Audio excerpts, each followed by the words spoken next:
mysterious, magical, elite predator, deadly. Those are the words to describe the gray wolf. According to Carter Niemeyer's article titled "The Good, the Bad, and the Ugly, Depending on Your Perspective," that was published through the U.S. Fish and Wildlife Service, in 1920, wolves were completely eradicated from the lower 48 states. This was due in part for livestock protection, reducing competition for human hunters, as well as human safety. Gray wolves, while under federal protection, have proven to be elite predators. Reintroduction efforts in the Yellowstone National Park, Idaho, and Montana have been successful enough to allow wolves to be removed from the endangered species list and have been allowed to be hunted. However, reintroduction of wolves in other states such as Colorado is not feasible and should not happen. Therefore, a federal policy should be set in place to require the management of a sustainable wolf population in areas where they have already been introduced and ban further reintroduction of wolves in other states. According to the Colorado Parks and Wildlife, Colorado could sustain 1,000 wolves in 7 different national parks. The number one reason why reintroduction of wolves in Colorado is not feasible is because of the amount of livestock Colorado has. The people that are most affected by a wolf reintroduction are farmers and ranchers. According to the Colorado Department of Agriculture, Colorado ranks 5th in the nation for livestock production. As a livestock producer, I am worried that if reintroduction of wolves in Colorado happens, the number of lives that will be affected will be detrimental based on livelihoods of farmers and ranchers.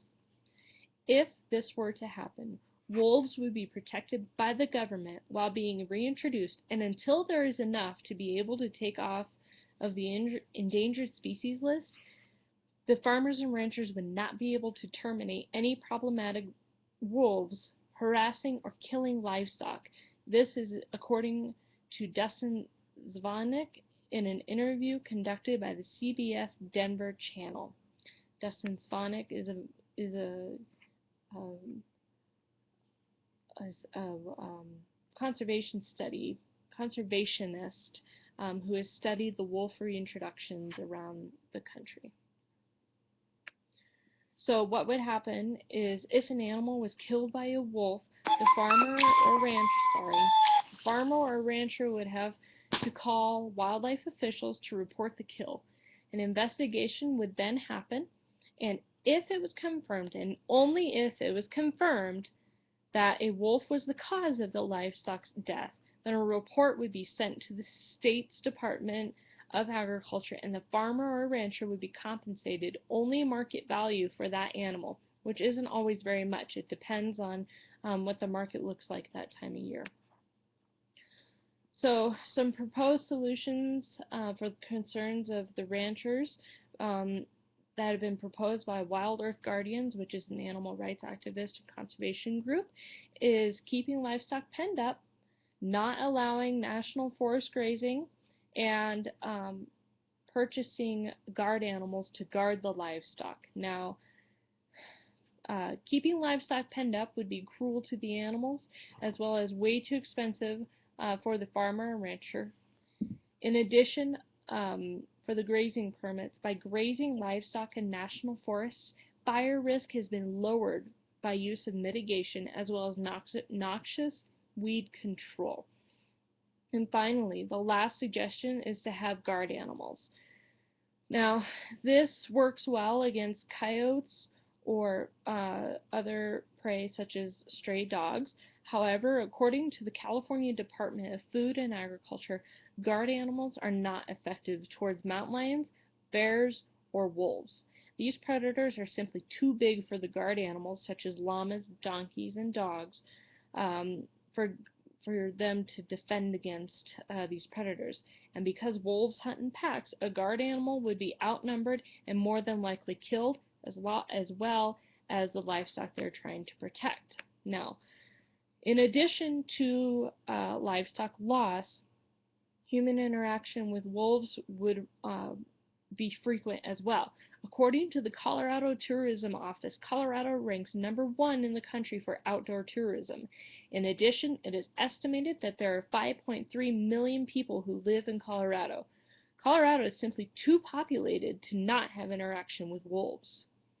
Now I'm going to give you some cases where wolf packs have been culled by the state authorities for preying on and relying on the local livestock rather than their natural prey, elk and deer.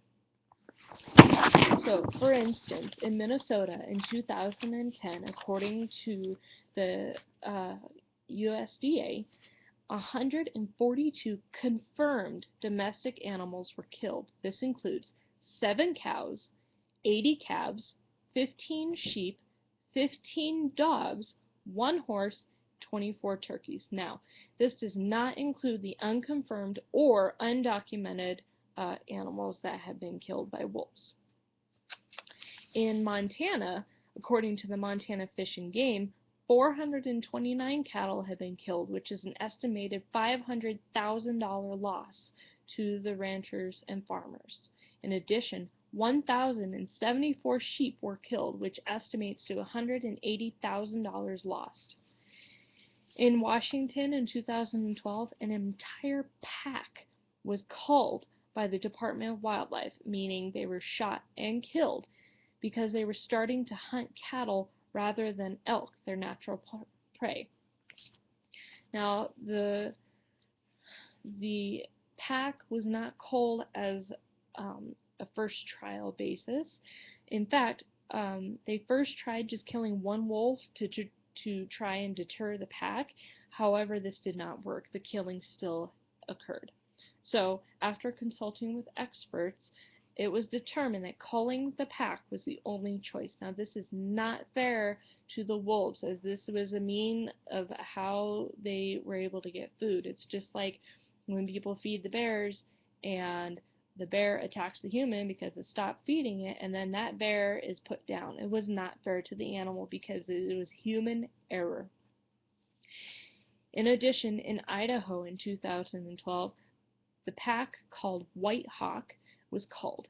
This was for the same reason. They started hunting livestock rather than their natural prey. Are you starting to see a pattern? The moral of the story is wolves are intelligent animals, and all animals will take the path of least resistance. This means they will always take an easy meal over a difficult hunt. Imagine if ranchers penned up their livestock, as the Wild Earth Guardian suggested, and a wolf got into the herd or multiple wolves. That herd would be devastated. So the proposed policy change: no more reintroduction programs. Instead, government needs to maintain and manage existing programs. There are too many farmers and ranchers with livestock. Remember, Colorado is ranked #5 in the country for livestock production. Then the cases presented prove that wolves won't leave livestock alone, and human interaction is highly likely because we are #1 for outdoor recreation. So please, please stop wolf reintroduction. Thank you.